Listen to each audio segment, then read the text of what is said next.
night, yeah. Make all the demons quiet, yeah. We were built to thrive, yeah. I think that we've all had enough. What keeps you up at night, yeah. Make all the demons quiet, yeah. We were built to thrive, yeah. I think that we've all had enough. Yeah, I think that we've all had enough. Sick of dealing with the old plan. They know that we're calling their bluff. You got me like, oh yeah, I think that we've all had enough. Sick of dealing with the old plan. They know that we're calling their bluff. Hey, it's too late to try to go contain it. A generation fueled by creation. We live lives on a small screen nation. We control the airwaves, no negotiation.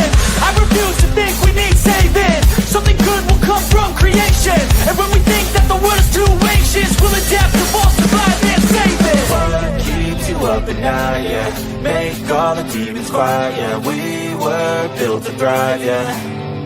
I think that we've all had enough. What keeps you up at night, yeah. Make all the demons quiet, yeah. We were built to thrive, yeah. I think that we've all had enough. Yeah, I think that we've all had enough. Sick of dealing with the old plan. They know that we're calling their bluff. You got me like, oh yeah, I think that we've all had enough. Sick of dealing with the old plan. They know that we're calling their bluff. Hey, oh yeah, I think that we've all had enough. Sick of dealing with the old plan. They know that we're calling their bluff. You got me like, oh yeah, I think that we've all had enough. Sick of dealing with the old plan. They know that we're calling their bluff. Birds flying high, you know how I feel. Sun in the sky, you know how I feel. Breeze drifting on by, you know how I feel. It's a new dawn, it's a new day, it's a new life for me. Turn on your mind now, tune into the feed. We're planting digital flowers from a single tiny seed. Yeah, power to the collective in the data and the soul. The hive mind's getting louder, finding voice and control. What is going on, Hive? I hope everybody's having a great morning. Make sure my audio's coming in loud and clear. Oh, yeah, we are all good. I got George Webb backstage. I've been looking forward to this and getting George's thoughts. If anybody has not been tuned into George Webb's lives, I would highly, highly suggest that. And I'm not going to waste any time bringing George up on stage, so I'm going to go ahead and do so now. Good morning, George. How you doing? Great, Bertie. I got up early to do my show before your show, so that put me up about 1:40 this morning. So I'm clicking. Holy hell, dude. Yeah, I was watching your stream, and we were just talking backstage. I think we're going to start with a clip of that. But I think for anybody that has not really been maybe tuning in to your lives, do you want to give a little bit of a background as far as you got boots on the ground, you're down in Utah. So let's start with like Charlie Kirk gets shot. What are you in Utah already, or did you get on a plane right away? You want to start there? Well, we had been in and around Utah. I'm not saying I was directly in over the border on the 10th, but when it happened, we got there very quickly. I'll say I was close. And we went to a place called St. George, Utah, because we'd done some work there before. And this group had been an ATF group. You remember Fast and Furious. I don't know. You might be old enough to remember that. No, I remember that. You do? Okay. And so it was guns going to Mexico, but it was also drugs coming back the other way. Well, there's a sheriff named Arpaio, remember him? And he ran them all out of Arizona, and they ran them over the border into St. George. So I was doing a story on that, to be honest with you. So I got very lucky. But I think it's the same group that's running drugs back and forth. I call it Utah Contra. It was Arizona Contra before. Before that was Arkansas Contra. I don't know. And that's where I got lucky again. But then the shooting happened, and so we said, look, the shooter's going to be from this den of iniquity here. And that was on the 10th, the day of the shooting. And Charlie, getting shot up there, Kash Patel flew out the next day and said on stage at 8:00 at night, we have no idea where the shooter is. And I said, I do, because we just put out film there. Right. So that kind of how, and that's how every one of these, and this is where everybody says I'm a government agent, because I'm always in the right place at the right time. I'm not never paid by the government. But I will say this, the FBI had no idea up until that night of the 11th of where he was. And we knew as citizen journalists where he was. Now, he turns out to be an accomplice. And I think what we're going to show in this clip is going to be the other short shot from the right. So, but that's what we do. We go on site, we camp out, as dangerous as it is, and interview everybody we can to get the information before it gets covered up. That's the key. Get there before it gets covered up. Yeah. I was tuned in a couple of days ago, and you were talking about something that you had seen on X, and you made a comment. You're like, why is anybody coming at me? I'm on the ground, burning the leather, surrounded by the people that just killed this man. It's like, what are you coming at me for? It's kind of crazy to think about. Like, you're literally down on the ground. You're walking around with the backpack. You're hoofing it. You're following the path that they said Tyler Robinson had taken. You're walking up there and you're like, well, there's no trespassing. There's no trespassing signs. And you were literally following this path. And so I do have a video clip from this morning's live that I wanted to show. But first, I just want to go ahead and I want to plug the channel. If you are not subscribed, that is the best way to support the Hive Mind. All of my streams are free. I have a website, TikTok, Discord, Substack, Facebook, Instagram. Even if you're not going to tune in on those platforms, the next time you open up those apps, if you could just type in Birdie and give it a follow, it helps the algorithm. And then, George, I made a page here quick for you if you want to plug yourself where people can find you. Sure. Thank you. It's Real George Webb 1 on Twitter, and then georgewebb.substack.com. And what I love about your show, Birdie, is you get the evidence and then you socialize it with investigators all over the world. And that's exactly what I do. We both do the same thing. I followed all your stuff through Idaho 4. It's amazing stuff. Thank you. And Hive Mind idea. That's together we can do this. It's not about tearing each other apart or knocking each other down. It's about working together to get the truth out. So exactly. I love your show. Yeah, no, thank you, man. And I'm glad you said that, because there seems to be in like the citizen journalist, the investigative journalist niche, don't get me wrong, everybody wants to break something. Like, everyone wants to be the first. Don't get me wrong. There's nothing wrong with, being motivated to do so. But then having the ability to openly discuss it and have a dialogue on it without, getting kicked from a live chat because maybe you're not fully brought up to speed, maybe you're not understanding, maybe you're disagreeing. That's become such a norm, not just with crimes that occur or high profile headlines. It's become a norm in society, right? And I think that this chat, if you are new to the Hive, the only way you're getting kicked out is if you troll, if you spam, or if you make a threat. For example, somebody had said they wished that it was my wife and I in the Idaho 4 house that night. That would probably get you kicked out, and you're a sick MF for saying that, because there's no place for that. That's not what this is for. And if you don't understand exactly what the Hive is, it's a contrarian thinking live stream where we are not afraid to think past the headlines. So if you're easily rattled or offended on behalf of others, this is not going to be the stream for you. But if you like to look into things, you see through the mainstream media BS, you found your people. And I always like to start with that disclaimer, just so people understand exactly what this show is. And George, I have this picture here. I put together a couple of slides, and I went back and I grabbed this one because when you're down on the ground, you had said that shot is much further seeing it in person. You were kind of surprised. I was. It's, how you kind of stand halfway between two things sometimes to judge distance. I'm not some people have calibrated eyeballs. I don't. And I got about 100 yards out. I know 100 yards because of football fields and chip shots or whatever, or not a chip shot, but a golf wedge. You know, you get to know what 100 yards is because of the stake and the ground. And it was still another 100, and you know, it was still another 50, 60 yards. It wasn't and there was all sorts of shit in the way with trees and stuff. And I thought, wow, that's a lot farther than I thought. And this is looking straight out at it. You can see how far it is. Yeah. I also was saying too, I don't have a slide prepared of it, but you know, you got to think, what is that elevation drop from the top of where the kids would be standing kind of here down to him? Is it what, like 8 feet, 10 feet Yeah. drop?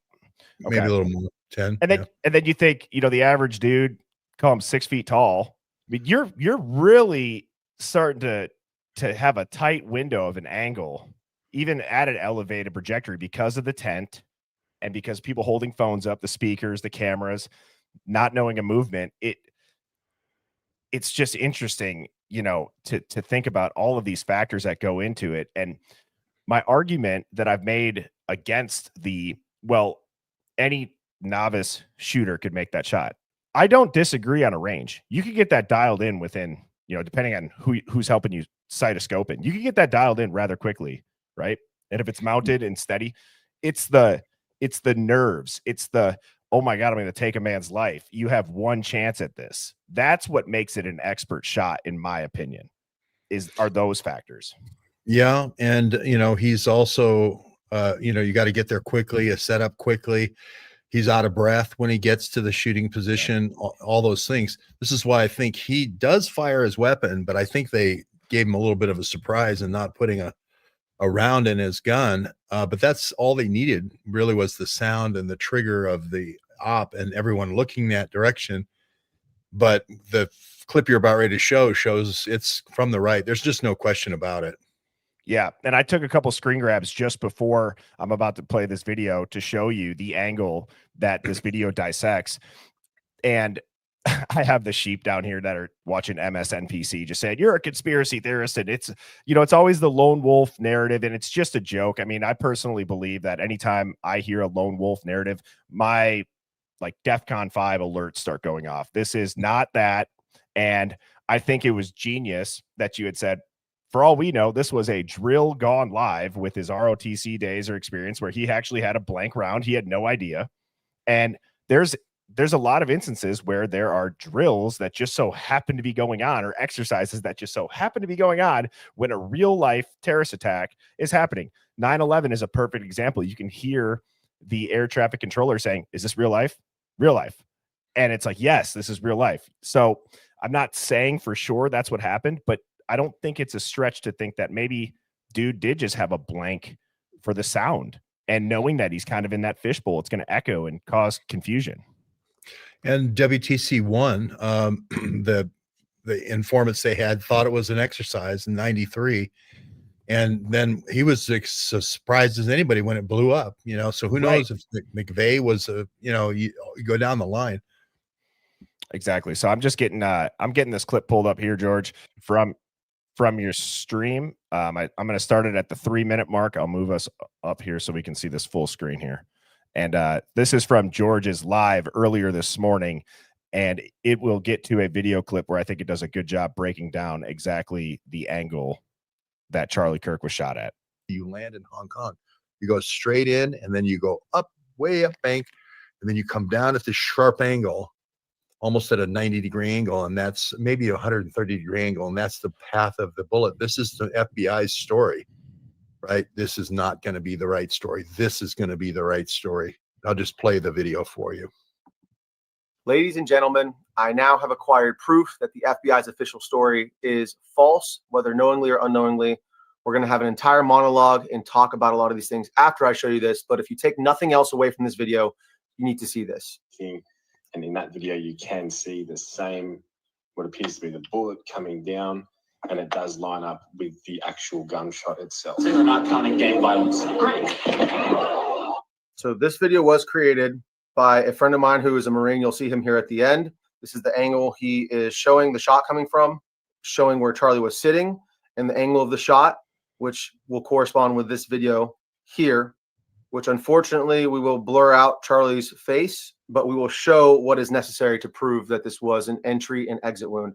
So you'll see him circle the highlighted area right there, and you'll see the exit wound corresponding after, split second after, as it would from an entry and exit wound. So in this footage, you can clearly see that Charlie is shot from his back right, and there's blood splatter coming out of the entry wound immediately after a shot.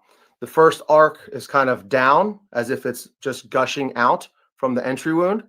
And then the second shot corresponds with when his head kind of snaps forward, that fluid then flips up in relation to that motion. So you can see there's that second splatter flipping up into the air.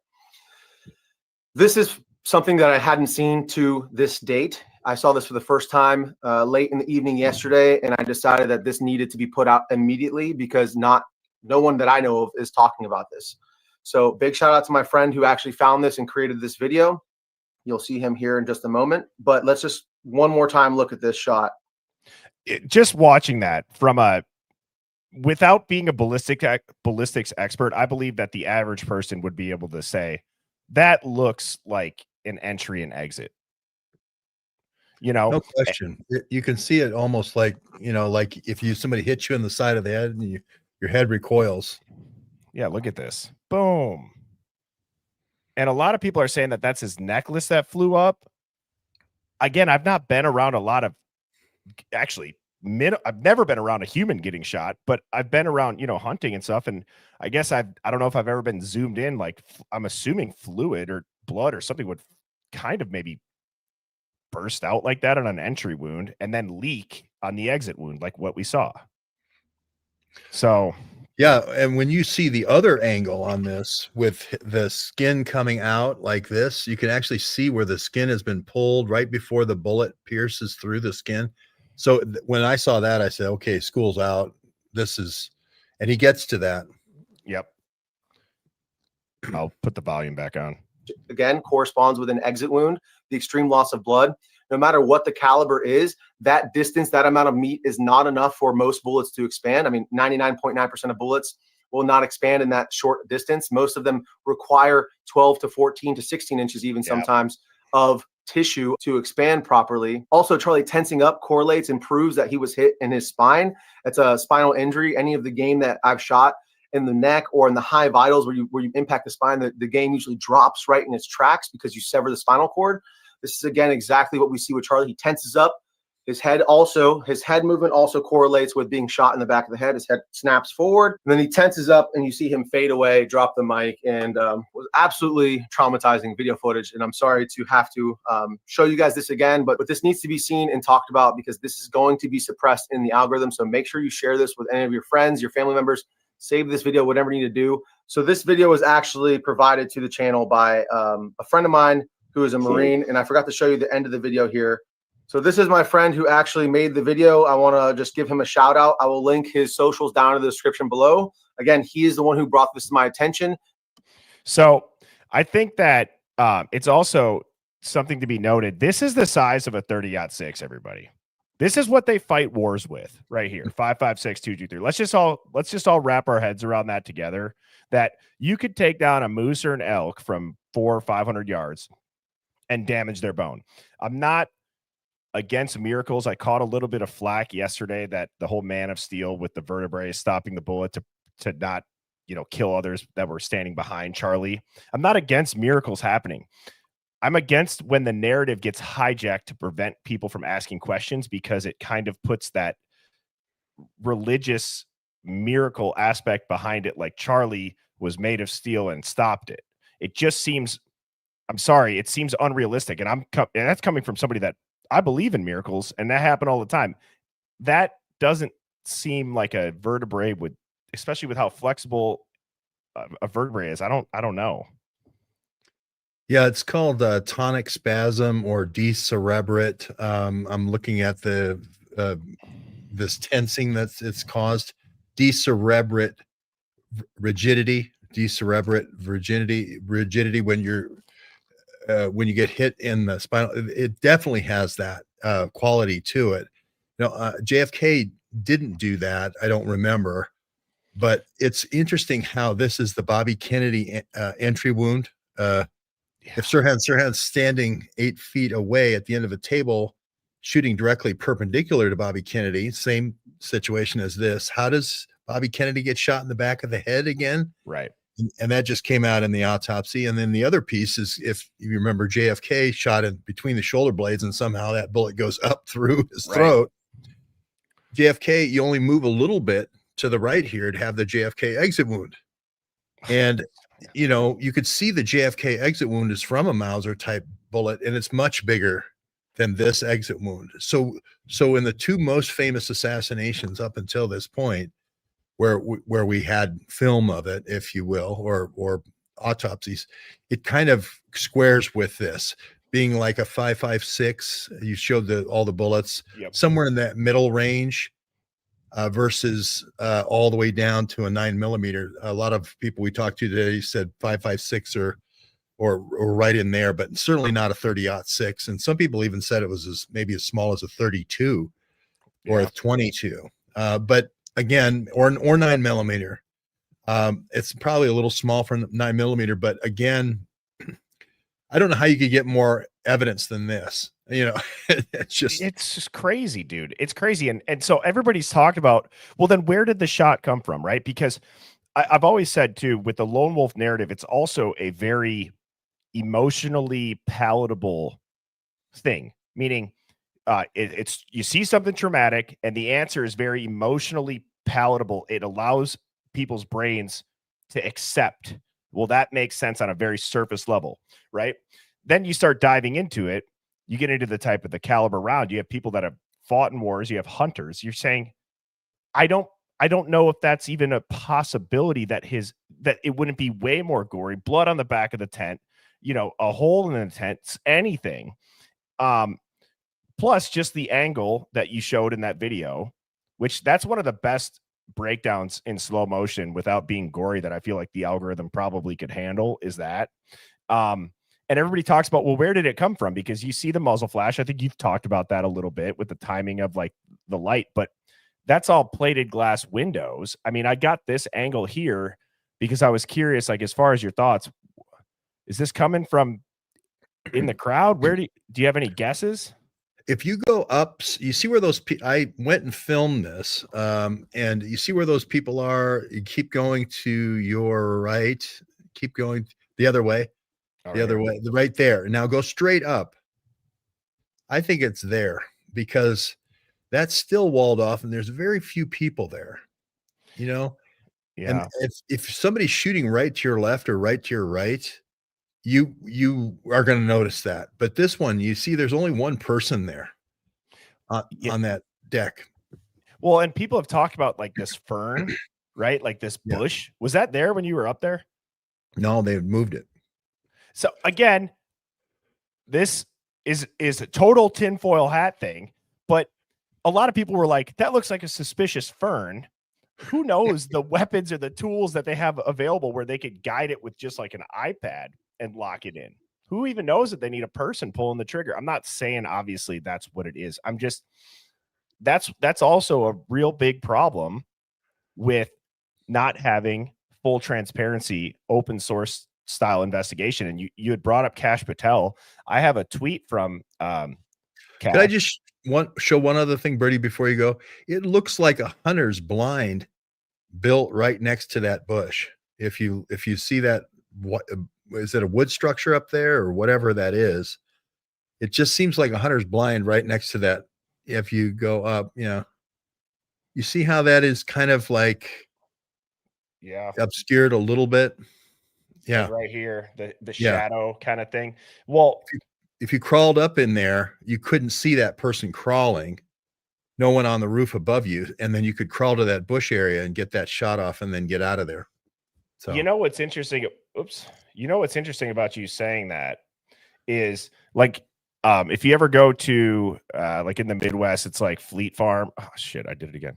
It's like Fleet Farm or Menards. They'll have those blinds where from the outside it's going to match whatever type of camo that you would need. But then on the inside, it's fully see-through from the inside. You can see everything around you, but the deer or whatever you're hunting wouldn't. Again, that's where you start to get to. You don't think that for the highest profile political assassination since JFK, if they really wanted to take this guy out and make a statement, they're not, it's not just gloves off. Any technology they could have, whether it be cloaking technology, sync shot technology, they wouldn't pull out. I think they would. I think it'd be interesting. It'd be weirder if they didn't, and they just really did go with a lone wolf type guy. Yeah, I mean, I think about an exercise saying, look, we're getting all these threats for Charlie Kirk. We need to go do an exercise where we live simulate a shot. You're going to fire the blank, and we're going to film it and see all the directions people go. And then he goes, oh, okay, great. Then this made up conversation with this Harlequin romance text back and forth, Oh my God. They just added so much hot treacle onto this story. It just is too unbelievable. Well, dude, you've been doing this way longer than I have, right? And I do wonder if at times they try to spark and stoke the conspiracy angle. Yep, as many as they can. I mean, Right. since the JFK and RFK and the stuff. The good news of this whole thing is your community, your online community, mine, we're getting to the answers a lot quicker. I mean, for JFK took 60 years. For RFK, we just got the autopsy photos a couple of days ago, Right. So this is actually pretty quick in terms of investigative time. And that's the good news is communities like yours and mine, we're getting through all the bullshit really quick and getting down to the brass tacks. So that's the good news in all of this. I agree. And I think that this is a given for people probably tuning in here, but the days of tuning into the nightly CBS or whatever news broadcast, they're over. They're never coming back because we don't need the news to get us the news. It's going to be coming directly from the source, people on the ground. Everybody has a phone. And I wanted to ask you, when you were there, you're walking around, obviously you had a backpack. And if you guys haven't checked that out, I'd go check out some of George's recent lives because I mean, you're literally walking around this entire plaza area. You're all over campus. There's students that are just they're just going about their normal day. I mean, did you have a chance to talk with any students? Did anybody question you like, hey, what the hell are you doing here? Yeah. Mainly in this building is where I got most of the intercepts. There was a lot of police still in this building, a lot of, hey, let me check your ID. What are you doing here? There are a lot of police cars going into this. This is the student center. And this area, that little deck is sort of like a teacher's lounge or whatever that's not open to the normal students. So I couldn't get to that. I tried to film it, but I talked to a lot of students and I said, has anybody asked you for your camera? Were you at the event? Yeah, I was at the event. Has anybody asked you for your film? No. Really? I'm like, and then I would ask them, and then they're like, no, they were told not to give reporters our film. What? So, yes. And they were filming all the students. There was a camera. I got pictures of it all. There were people filming from CBS, ABC, and it's all about them. They're the victims. They had to see this. And so they're going through their trauma. They're going through their counseling. How did you survive it? Did he have it coming? Questions like that, because he was an agitator, right? It wasn't free speech. He was an agitator. Why did it take this long for somebody to act? Questions like that. You can't believe some of the mainstream reporting. It would make your blood boil, So I spent my almost week there just talking to everybody, and most people didn't want to be filmed. But they did put the big American flag up. So there was one consolation prize. It may have covered up the window. Right. That was, so no well, shit. anyway. Oh man. Well, dude, so like that takes me to this slide right here too. I mean, this is what, within a week. This was probably, I think this was going on when you were there, right? Yeah. A couple of days after the shooting, this happened. Yeah. And I don't know if you've seen this guy. I'm not knocking him. I just know him back from when I was investigating the Idaho 4 a lot. There's this dude that's like, he always starts his TikToks or whatever reels or shorts he posts with I'm a retired like ex FBI agent. He's kind of got slick back hair, salt and pepper hair. I can't remember his name. Maybe somebody in the chat will, but he was talking about this crime scene, and he's like, well, although it's weird that they're doing this, he's like, bullets can be tricky to find and hard to find. And I thought to myself, when you were there, did you see any real effort? And at least in the footage that comes out where you kind of see the guy taking the SD card out of the, the camera behind Charlie, I don't see any sweep to try to find any bullet around. No, I didn't see it. I didn't get there right away. So to be honest with you, so I don't know what they did in the first day. They may have collected the bullet, but you would think you would get the best metal detector ever. Yes. To get there and find that bullet. It's sort of like, but if you're looking there, you're admitting the shot came from up there. Exactly. And that's why I think they didn't. Yeah, exactly. If you pave it over, and then some people said concrete, some people said pavers, some people said sand in this, it's all three. They put the concrete base down, the sand base, and then the pavers on top of it. So you can't get at it. And there were people looking, though, before they did this. They were looking for the thing, and some had metal detectors as well. But they got out there the next day with this crew. That's just crazy to me. And I wanted to talk about, you had brought up Kash Patel a little bit earlier in the stream.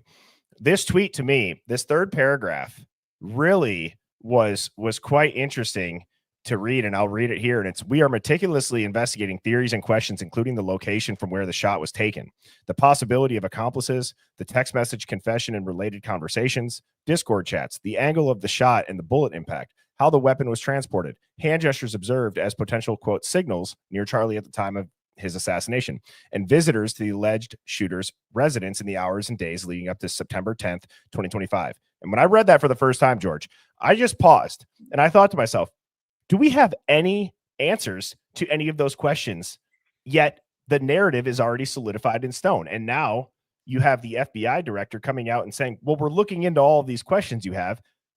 Aren't those questions that would have originally been answered before you would want to come out and make this statement and saying, this is Tyler Robinson. He did this by himself with a 30-06 or the Mauser, whatever weapon they want to say that he used. He was on the roof. Although the footage starts 5 seconds after the shot, it's clearly in range. They could have shown us where he's in the prone position pulling the trigger. They don't. He hops down. The footage is tough to see if he's holding a weapon. Where does he flee to? All this stuff. Yet every single person, if you watch mainstream media, you think this is an open and shut case. I think there was a lot of pressure on Kash. He had gotten rid of this director who was, I call her Jihad with a badge, this Syed gal, who basically what the FBI was doing in Utah was creating these gangs under the cover of them being trans. But they are bringing them in from Iran. They're bringing them in from Pakistan. She's Pakistani. They're shooters. They've got violent backgrounds. They've got Hezbollah backgrounds. They've got Mujahideen backgrounds. So if they kill somebody and they're being used to put down free speech on the other side, it's not they're killing you because the FBI brought them in to poke and agitate and incite the right so that we'll do something stupid in response. That's not the reason. They're because they're trans.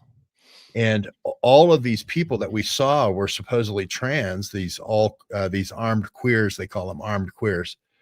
All these people we saw weren't trans. They put her out, this Maya, who was supposed to be running this armed queers, as trans. She's not. She's a biological female. She was like Miss, like Tehran, she's right. And they're trying to get young men who are, whatever, not confident or whatever, to consider transitioning. And then when the kids don't turn out like her, they're pissed off and they want to kill somebody, and it's sort of like their new formula for making trans shooters.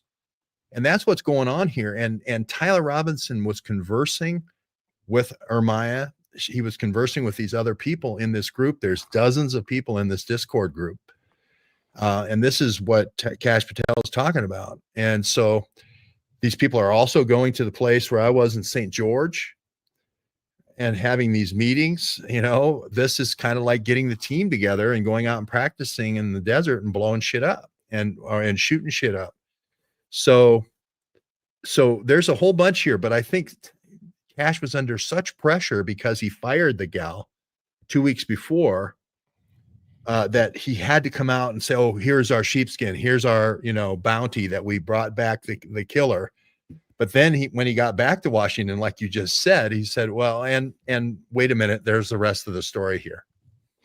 Well, and that's what I'm glad you brought up the Discord, because the initial Discord leaked messages were actually that of a gaming, like a gaming server, correct? Where he was talking to people that he would just game with. And that's kind of the initial Discord front. But I'm glad you just brought up, there's an entirely separate piece of the Discord that they did not release first. They released these gaming threads initially, and they actually talked to the people in the gaming threads. Like, he seemed normal. He was kind of quiet. He would just get on here and they would talk. I find it odd that you just commit, again, the biggest political assassination since JFK, and you feel you feel it's necessary to go on Discord and text your gaming buddies. That seems odd. It was almost like that's how they got this Discord thread into the mainstream, was talking like the gaming. He's also admitting it. But then you're saying there's this entire other aspect of Discord that not many people are talking about. So can you break that down a little bit more into the weeds? Why is Discord being talked about by Kash Patel? Because I don't think that it's just the messages where he says, "Sorry guys, I did it. It was me," to his gaming friends. Absolutely. So first of all, Halo, they want young men who, are kind of going through how to attack and how to survive these first-person shooter games. That's where they're recruiting. Steam, he was on Steam. He had like 6 different profiles on Steam. But then what they want to do is get you over to Discord, which, you can have a Discord group for anything. Right. And then get you out to one of these all queer events that they had at this Utah Capitol and other places where, you meet like-minded people in person. Right. So there was this group in St. George. It was a group in Salt Lake City that I went to and visited. And that's where the radicalization really happens. And then they use the Discord server to kind of, keep their meetings going and talk when they're not meeting personally. But their meetings were much more frequent. Once they met after the first time, they tried to meet in person every week. So the part I'm saying is that you're going to have corroboration. They'd go to like Dairy Queen or whatever and all eat a meal and then go out shooting, or vice versa. You're going to have corroboration of all the people and the faces to the normally hard to decode, nicknames like Birdie or Handle or whatever. You're going to be able to know the real person's name. So they have a lot of stuff to go through. There's a lot of evidence there that they need to get to, but that's where you transition from the gaming to this armed queers group. Well, and it's interesting because I also had seen somebody talking about how Tyler Robinson went to that school for a year, then kind of mysteriously dropped out. He was a good student. And if you can't see the pattern by now, everybody, these are always the same type of dudes that they drop out, but they're high performing students. And then you start really digging into their background. It's like, at one point they came into contact with somebody who has ties to whatever organization. And then 3 or 4 years later, boom, they're all over the news. They're committing the lone wolf, atrocities. And you had been initially, I believe, like your first day or two on the ground, you were talking about his ROTC background. That ties into the Discord a bit, right? Yeah, big time. Because what they want to do is sort of like when drinking beer in college, right? They want to get you started in college so that you're a drinker for the rest of your life. And if you're trying to get to an Air Force person, if you're trying to get weapons out of an Air Force armory or an Army armory, the thing to do is get them while they're in college, compromise them while they're in college, and then you own them for the rest of your life. So they were specifically targeting armed queers, was specifically targeting ROTC, because those guys are already firing guns. They already have access to weapons, and they know that there are ROTC gun stores.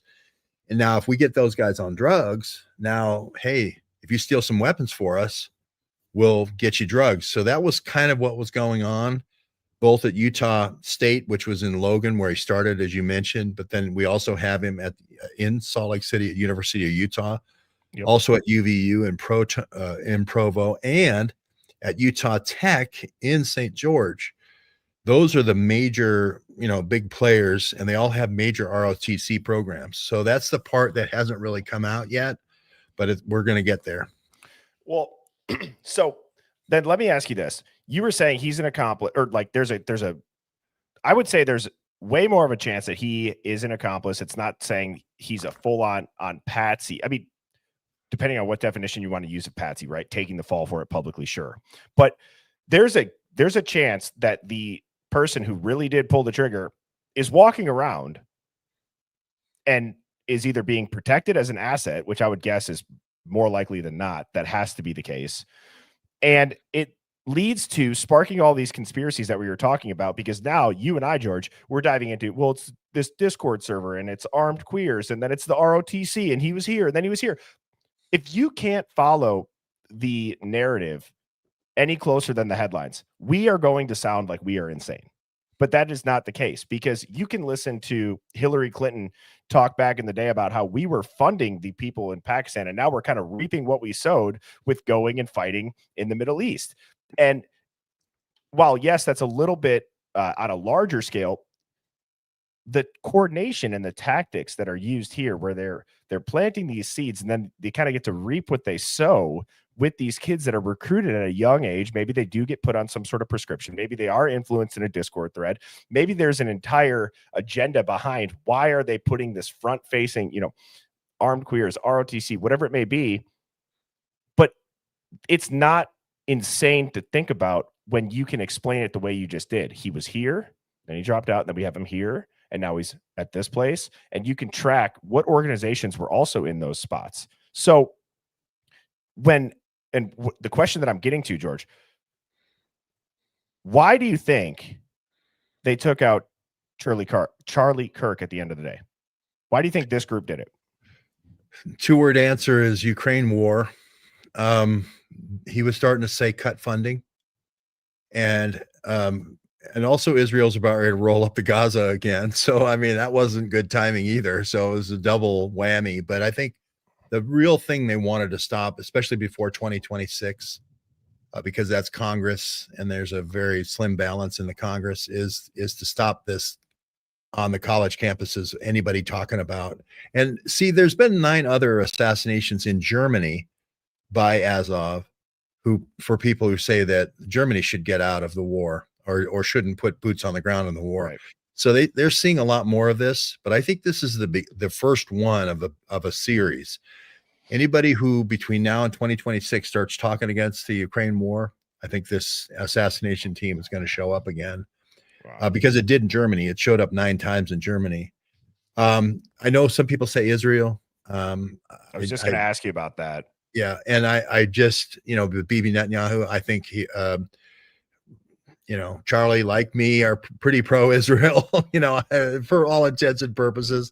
So, if the evidence is there that shows that, I think there is a group in Israel, a right-wing group. It's sort of like the Nazi Youth Party, only it was the Israeli version of that, called Habanim Dror, which is the Israeli youth, that is very active in Ukraine. And they do want that. They have this idea that they can take the Black Sea all the way to the Baltic, and this area called the Pale that Catherine the Great 300 years ago promised the Jews, right? There is this kind of wacky, super right-wing Zionist group that, go back to the bombing of the King David Hotel in Israel, that Haganah type stuff they're very extreme. So it could end up being Habanim Dror. It could be an Israeli group that does this, but there's definitely a funding mechanism that's going with our money going to Ukraine that's turning around now and conducting warfare against us. That's for sure. That's what's happening. So I wanted to talk about because the Israel, we were talking about Israel behind it. That picked up a lot of steam. I had a stream on Saturday. I got put in YouTube jail. Somebody reported me for showing whatever. And I got out. We were having like a parole party stream or whatever. And I started talking about since that stream on Saturday to Monday evening. So last night, I said it over the course of that 48 hours, I felt like the Israel rumors kind of actually picked up a little bit more steam. But I want to break that down because even in my own head, that narrative around, well, Charlie was starting to change his stance on Israel and Bibi invited him to come visit and the $150 million that he was offered and he turned it down. Again, that is a palatable narrative. Well, of course, I mean, but it's also something that it's weirder to maybe question if that, or maybe to not question if that's a little bit odd, right? That he did just turn down $150 million. Charlie Kirk has a shitload of influence and a ton of reach on his platforms. I just don't know if that would lead to assassinating him in this manner. Right? That's a stretch. Yeah. I think Bibi considered Charlie a good asset. A lot of the folks that came to these events ended up going to Israel and volunteering for the IDF, not a lot, but some. He was the one who would take the tough questions about Gaza and then kind of bring up the Holocaust, that kind of the counterweight. So I don't see it.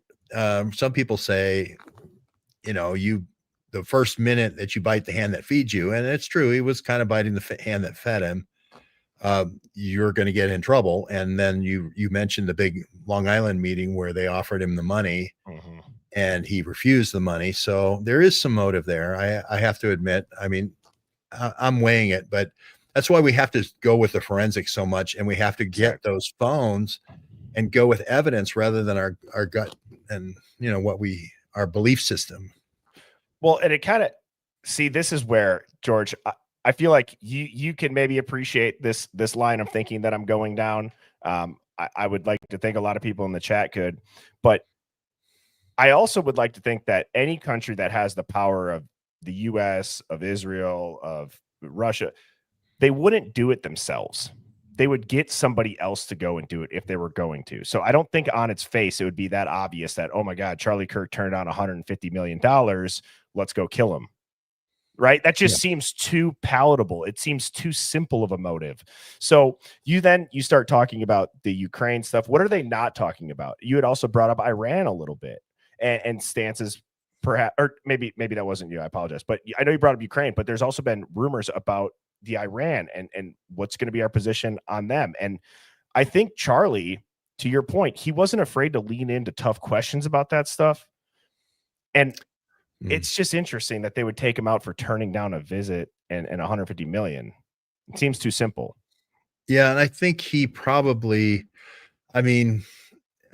his wife's pretty pro-Israel.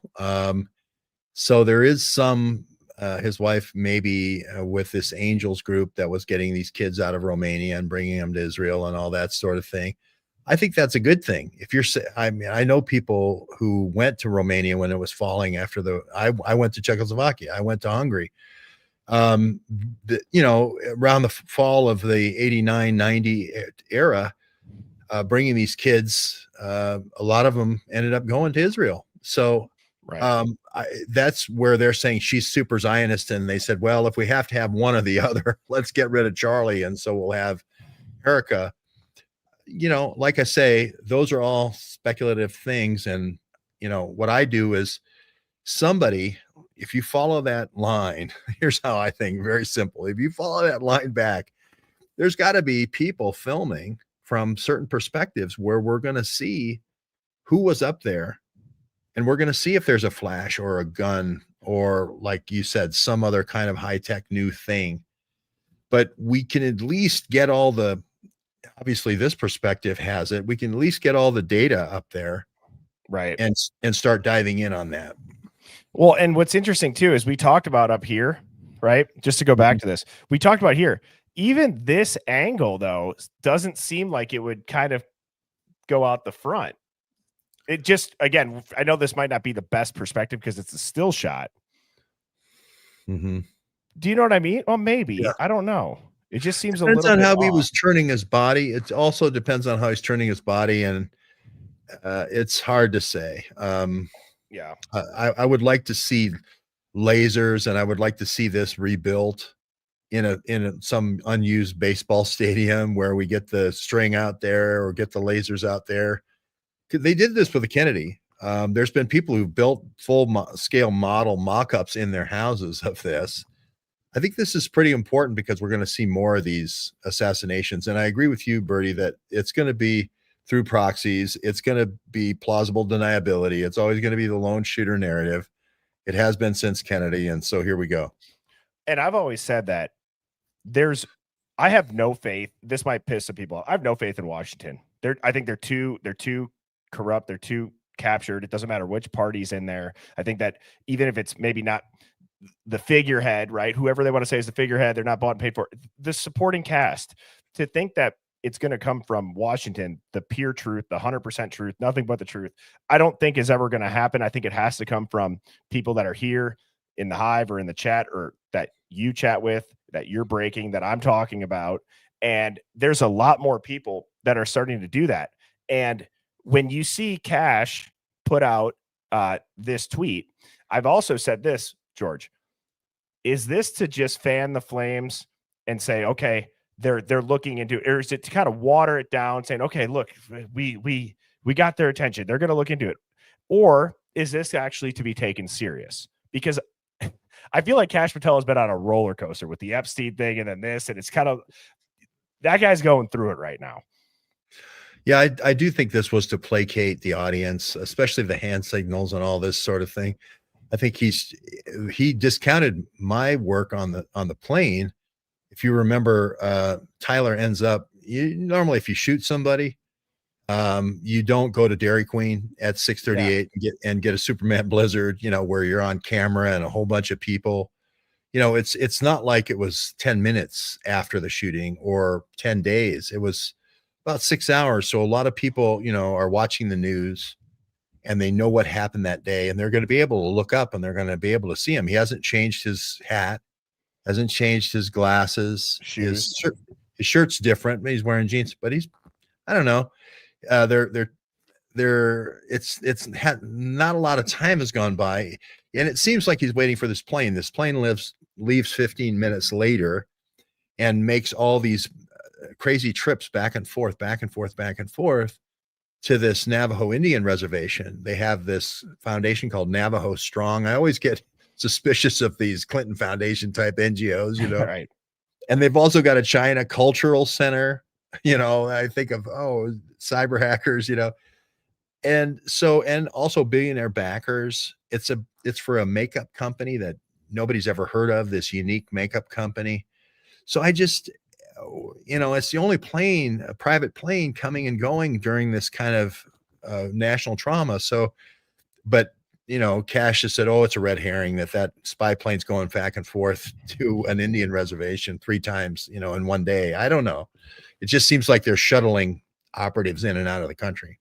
And it seems too perfectly timed with something that the odds of it occurring on that same day almost seem undeniably planned, right? Like it just seems too timed up. And then the other thing, speaking of that plane, I'm glad you brought that up, George, because they also fell back onto, they didn't turn their transponder, their tracker off. It just went through a rural area. And we didn't know. And I started thinking to myself, if that's a thing that's regularly occurring, I don't know. I'm not a pilot, but from the surface level, when I read that, I thought, so hang on, we just have planes at any given time. They could just fly through an area and we don't know if their transponder is turned off or if they're just in a rural area and they lose service. Isn't that seems to me like a real national security threat? Like we should probably know, are they flying through a rural area or did they turn it off? Because that did not get, they did not correct that or put an answer out to that for a couple of days, if I remember correctly. Yeah, it's the classification of the airspace. And if you're in, very remote areas, you don't have to have the transponder on. But the last flight, I call it the Burger Queen. The Dairy Queen flight, where he's getting the last Dairy Queen before the to-go bag, 6:38, and the flight leaves at 6:54. That whole 2 hour and 13-minute flight, the transponder is off. And Provo Orem area is not a rural area. It's a built up area. There are Lehigh and a whole bunch of other cities around there. It's a built up area. So that mystery, that dark flight, that shadow flight, that last 2 hours and 13 minutes, where did that go? Right. If I was the FBI, that's the first thing I would look at, because when it's sort of like when someone darkens all their windows and is driving at night with their lights off. It's kind of like maybe that's the people who did the assassination. Right. And it's sort of like chase the fast horse that John Wilkes Booth is leaving Washington, D.C. Chase the fastest horse, because they're the ones probably leaving the assassination. So let me ask you this. I know we're coming up here on an hour. One of the things that I would be remiss to ask you, because you have been there, you did have boots on the ground, you've looked into this a lot, you've made connections to groups that really the mainstream wouldn't touch with a 10-foot pole. When it comes to things, and full transparency, I've even had a couple of thoughts where I'm like, did this happen? Like, is this some sort of, not that people don't die in false flags or they don't die in psyops, we know that they do, but did this happen? Or is this some sort of complete mass psychosis of a false flag, and people are saying it's a projection, it's a hologram, it's, there's no blood when he's being carried to the Tahoe or the Denali, whatever they put him in, the lack of police on scene, that at least we were told, with only 6 uniformed officers, and I think they said some plainclothes officers, and what did Charlie have?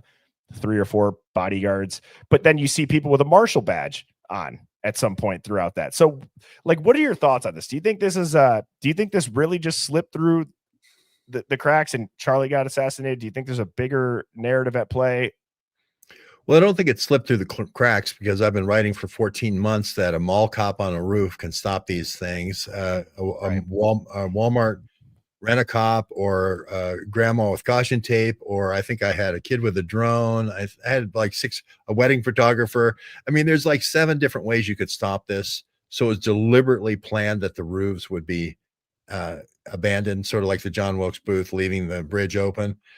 But it did happen.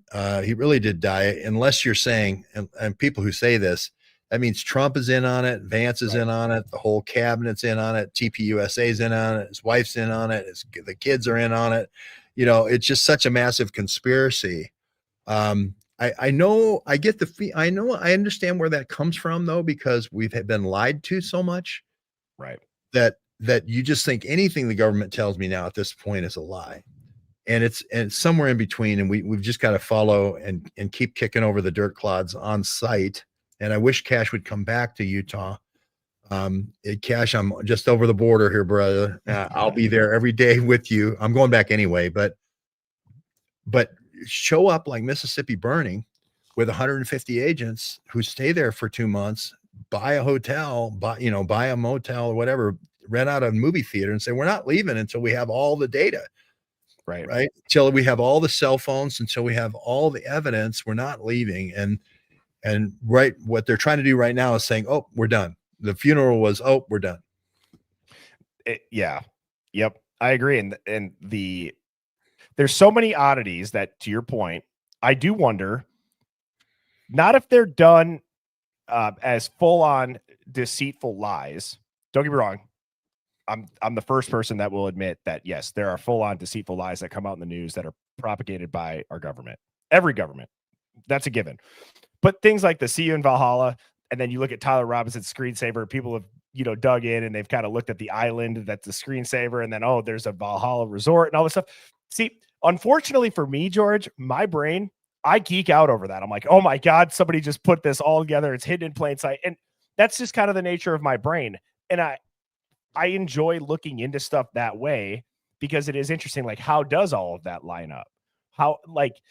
And I don't know if, over your experience, have you ever felt like sometimes they kind of honeypot you with a lot of the truth, core pillars of truth, but they float one thing out there and then you latch onto that, and that's what they'll discredit. Everything else that you've said is true because you latched on to the bait. And I do wonder if there's some aspects of that already leaking their way into the narrative with the Charlie Kirk assassination. Yeah, well, I think Robert Maxwell's death was awfully suspicious. Nobody could see it. It was out at sea, and therefore we don't have to pay the $500 million we cheated out of the British people out of. And Epstein also plays to this, his death, with all the cameras off and everybody just happened to go on a smoke break that moment. So I get where the skepticism comes from, that this, hey, Charlie is now in Valhalla with Tyler Robinson and they're laughing it up. I understand where that comes from. Ghislaine Maxwell went to a medium or low security prison, less than 12 months after she went in. But I do think this was a murder, and I do think we have to keep the pressure up on the investigation, sort of like Idaho 4. Right. If you were this far into Idaho 4 last time, the examiner, the Spokane medical examiner, had already sent the Mowich information over to the Moscow Police Department and said, this guy's got wounds all over him. It looks like he killed these girls. Yeah. It took 2.5 years, and your group every day, 2.5 years to finally get that truth out, because they lied so much all along the way during that investigation. So I can understand people being skeptical. Yeah. And I got to give a shout out to Jay Embry or Pavarotti for that Mowich angle. Here's the thing about it is you have, and just real quick on the Idaho 4, you think about this, you have a gentleman who is dropped off at the hospital and is so suspicious that a nurse and the staff sees through that. He's not going to make it. They then put a tip in with the FBI. He dies a couple days later. The following day, everyone's wondering, why is Moscow PD waiting to have a press conference for so long? It's been 4 days. What's going on? Well, the day before is when that dude died. So now they're like, okay, now we have to come out and say, well, we don't believe that anybody's at risk. This is a targeted attack. Why do you think they would come out and say that nobody's at risk when there's a knife-wielding maniac that just stabbed 4 college kids to death and they have no idea?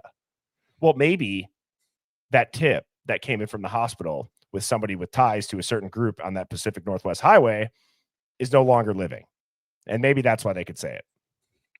Yeah, and there is a school of thought that says they sent Kopacka to go get Koberger for the express reason that he was doing a study of law enforcement doing drug running, and they thought, well, what better thing to do is to take this guy out, bring him back, and target somebody who's targeting us, So Koberger could have been investigating that police department.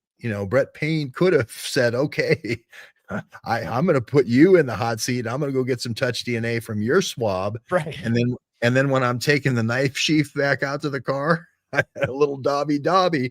That's why I say, when you got 5 different blood touch points, you did a great job on this. And so did Jay Embry.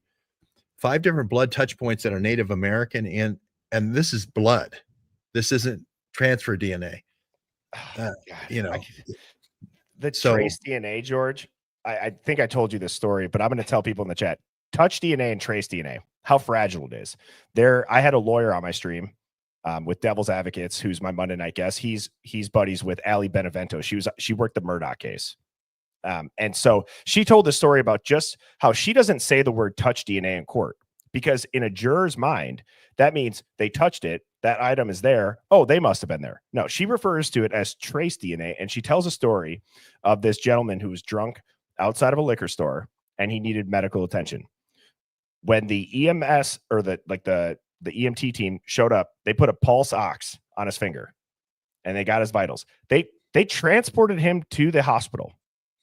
2 hours later, that same EMT team was called to a homicide of a rich IT businessman like 50 miles up the road. Well, they used the same pulse ox on that gentleman's finger. They go and they do the autopsy. They're investigating his death. Well, guess whose trace DNA they find under his fingernails? The homeless drunk guy who was outside the liquor store that's been in the hospital for the last 2 hours, and there's no chance he could have killed him. They still convicted his ass. He had to fight it for months, even though it's all logged, which is just crazy. And now you got Palantir and you got Othram, and to loop this into a big, to go full 360 and put a bow on it, you got Palantir running ads at Charlie Kirk's memorial service. And I like JD Vance on the screen, Palantir's next to it. I'm like, oh my God, everybody's in on it. I'm losing my mind.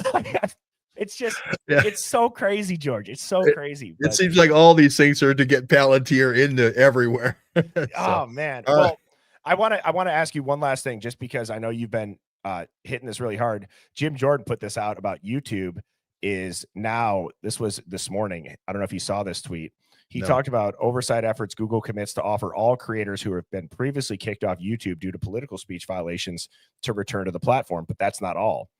The YouTube also admits the Biden administration censorship the pressure was, quote, unacceptable and wrong. It confirms the Biden admin wanted Americans censored for free speech that did not violate YouTube's policies. But what I wanted to point out is it says it promises to never use third-party fact checkers. And a lot of this goes back to COVID, but I'd be curious with things like this, and me recently have just been put in YouTube jail. It's hard for me to believe YouTube said this when I just got banned for showing a blob on a roof. Yeah. Well, I've had 5 years of YouTube jail, and it was my sole source of income. And it was a U.S. senator named Senator Warner that sent a letter to YouTube. It was called Section 230. I had Scott Pelley come after me on 60 Minutes, banning me for Section 230. So they've forgotten all about Section 230. And now they're the clean ones. Now they're the ones that didn't do any of this. It was the previous guy. It sort of reminds me of Schindler's List, where they asked the little kid who was the one who ratted him out after they shot one guy. And he points out the dead guy did it. Yeah, exactly. That is what they're doing. Now Biden's gone. That YouTube could say Biden did it. I think the same people are still banning your free speech. Yeah, it's funny too, because then there's people that have taken clips of me talking about how World War II and the rabbit holes I've gone down on why did the world wars start. People are like, this man's been silenced and no one's heard from him. And I'm like, no, I'm still here. It's just either YouTube banned me or TikTok banned me or whatever. And it's just ridiculous. On TikTok, you have to say unalived, which is not a real word. You have to say murder, or instead of saying gun, you have to say pew pew. It's like, what are we doing here? Right? Like, what are we doing here? So, George, I appreciate you popping into the Hive, man. This is where you guys can find George. He's on X. He's on YouTube. He's got all of his links in his X channel bio. So go make sure that you follow George. He goes live, almost every day, right? Yep. Every morning. And answers questions. And then if you are not following me, here is all of my streams. YouTube, I stream every evening at 7 p.m. Central. I will be on this evening at 7 Central, continuing with my normal schedule. And with that, George, I hope you have a great rest of your day, man. Thank you for popping on. It's always great to get to chat with you. And we'll have to keep this going and check in when we get, maybe some more breaking news on this stuff. Awesome. Thank you, Bertie. Appreciate it. Awesome. All right. I hope everybody has a great night, or a great rest of their day, rather. And I will see you tonight at 7 Central. Cheers. Birds flying high, you know how I feel. Sun in the sky, you know how I feel. Breeze drifting on by, you know how I feel. It's a new dawn, it's a new day, it's a new life.